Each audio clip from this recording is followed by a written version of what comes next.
As an artist, one may sometimes feel as though they are at war with their audience. An artist has an exact creative vision which appeals to them, and ideally they can find an audience who is on board with whatever they're trying to do. But it can be tough, especially if your audience and your subject matter are mismatched. I think of someone like Drowning in Horseshoes, whose abrasive, crass humor is often rejected by the more fragile sensibilities of the many bronies his videos have to try to appeal to. It can be soul-crushing to give your all to something only to find that no one understands you, and even more so when you put out something low effort that people turn around and love. For many, it is only through accepting their fate, that they will have to appeal to an audience if they want to succeed, that they can find solace. If the fans can't appreciate your hard-crafted comedy and only laugh when you fall on your ass, then you'll just have to learn to love falling on your ass. Hell, in some cases, if the work is being made for the audience more than for the self, then discovering an appeal like this can be downright enlightening. Yes, I'm actually talking about the babysitting scene.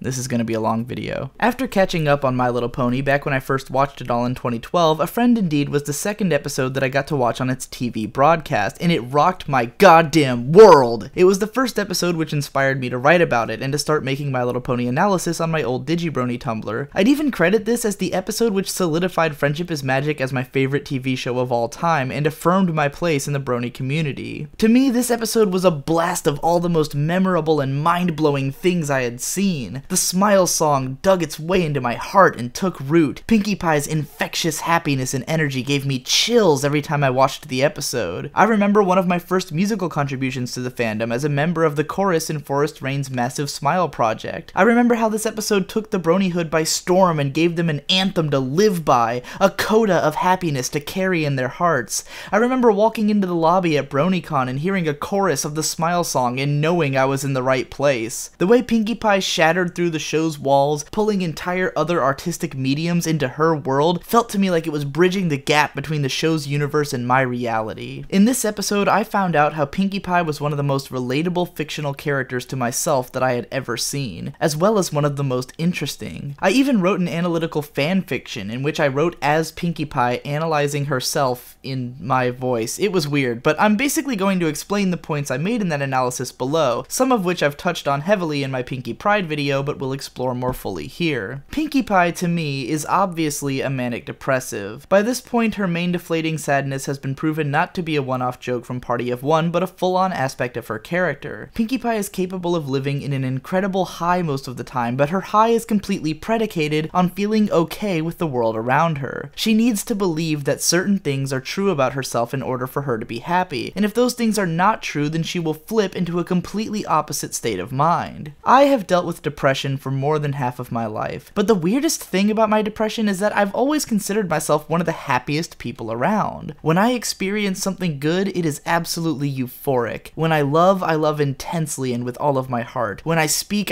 with fervor and passion. I take my interests very seriously and I want to make everyone's lives better. I go through life with a big smile on my face and a skip in my step. And yet, lurking just behind that feeling of intense pleasure is a dismal loneliness and pain that can make me anxious, depressed, and suicidal at the drop of a hat. All it takes is a little bit of fear. Fear that things aren't going according to plan, that I'm not doing anything with my life, that the people around me don't really like me, that I'm not making people happy, and that I'm not really making myself happy. I am writing this video within 24 hours of producing 4 other videos and having the worst panic attack of my life. At this very moment, I'm walking the tightrope between the Smile song and Party of One. But it's not the manic depression that I see in Pinkie Pie which makes her so relatable to me. It's how she controls it. Pinkie Pie's greatest engine for happiness, her crutch against the darkness waiting just behind her eyeballs, is herself.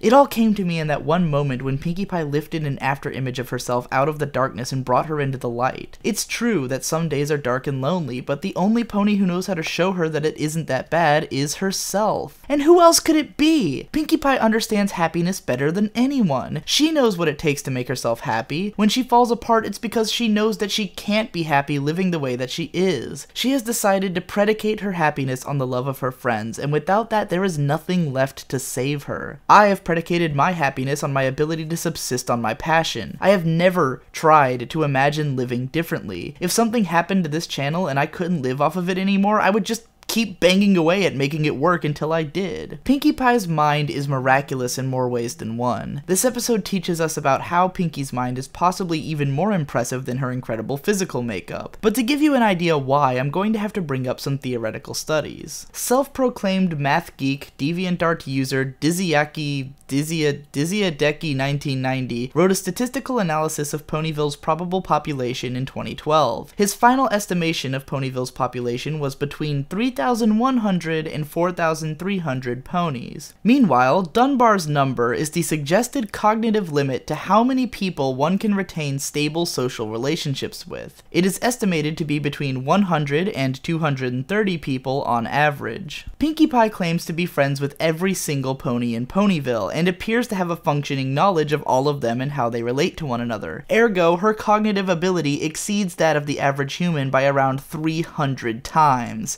That shit is nuts. Now, what a lot of people don't understand about memory is that individual memories do not exist in a solid state inside of the mind. Rather, every time you remember something, you are recreating that memory again. When you try to remember something, your brain takes the cues that it's given and tries to construct a memory of what you're looking for. So, for instance, my mind is a database of an insane number of names of people who worked on various anime series. When I try to think of the name of the guy who directed FLCL, the main cue that my brain remembers is that his name starts with a K. The first name which comes to mind is Kazuya Nakai, which I know is incorrect because Kazuya Nakai is a voice actor. My next cue is that I think his other name starts with a T, so I think Kazuya Tsurumaki, which is correct, but for a second, I'm not sure if that's the guy who did FLCL or the guy who did Toradora. That guy's name is Tatsuyuki Nagai. There is no solid memory in my brain that says, guy who directed FLCL, Kazuya Tsurumaki, but both halves of the data are filed along with cues to help me reconstruct the memory.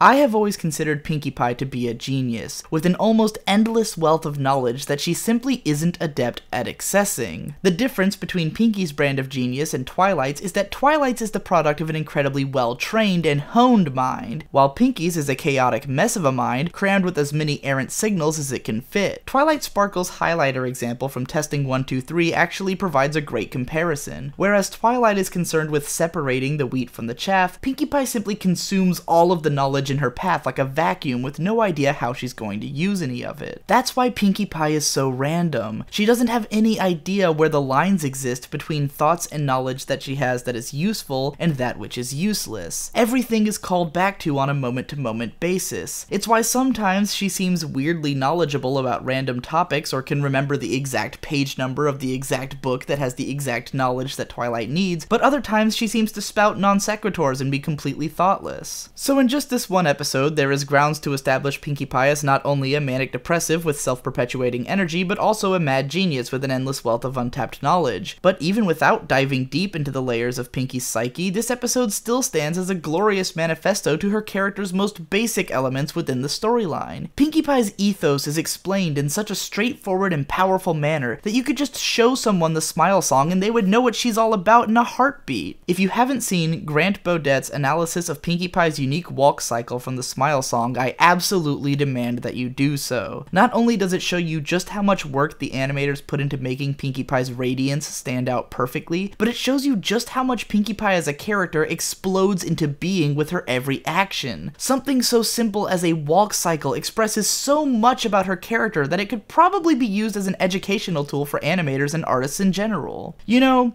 over time, a lot of people have asked me, why analyze My Little Pony? Why take the show apart like this and obsess over every little detail? This is fucking why! This one episode communicates so much to me on so many levels. I've watched this episode a great number of times, and while there are things to be said about the Cranky Doodle Donkey storyline, which actually makes up, you know, the majority of the episode, there is so much fucking detail to be drawn out of just the earliest part of the episode, just this one song, that it can be more relatable, enjoyable, and downright brilliant to me than many entire shows that I've watched. The episode's central storyline is a lot more straightforward, with less to pick apart than the early bits, but it still brings to mind some interesting thoughts. Many have commented on the strangely unclean moral of this episode, which I find is interesting because it's unclean while still succeeding in the context of the narrative. Pinkie Pie incessantly torments Cranky Doodle Donkey with no respect for his wishes or personal space, and despite the advice of both Cranky and Twilight to leave him alone, Pinkie persists and is even successful in the end. The message it seems to send is that you should just keep beating your head against a problem until it's solved, even if the people involved legitimately want you to stop. Kind of a dangerous message to send, but it's funny because it does work in the episode, and it's not like this is something that could never work in reality. Honestly, this is such a complex issue that trying to say that one thing or another is right wouldn't do it justice. If you know that someone has a problem and they tell you that they don't want your help in solving it, does that mean you should give up? What if it really is a cry for help, or if your involvement really will help them in the end? Where is the breakdown between your responsibility to them and their responsibility to themselves? It's such a moral gray area that it's fucking frustrating to think about, but the fact of the matter is that in the show it all works out. And now it's even better because Pinkie Pride exists almost as a companion piece to this episode, showing us a case where Pinkie's incessant meddling does get her into trouble, and she has to learn a lesson about personal responsibility. The duality here is so fucking good it hurts! All in all, I think A Friend Indeed might just straight up be the best fucking episode of My Little Pony. At the time it came out, it had the most advanced animation and experimental art in the series, and while it's been shown up in following seasons, it's still gorgeous to look at, and the ingenuity of the Smile Song visuals alone make it one of my favorite pieces of animation ever. It's hilarious, it feels good to watch, it makes me think on ridiculously deep levels, and it even touches me personally.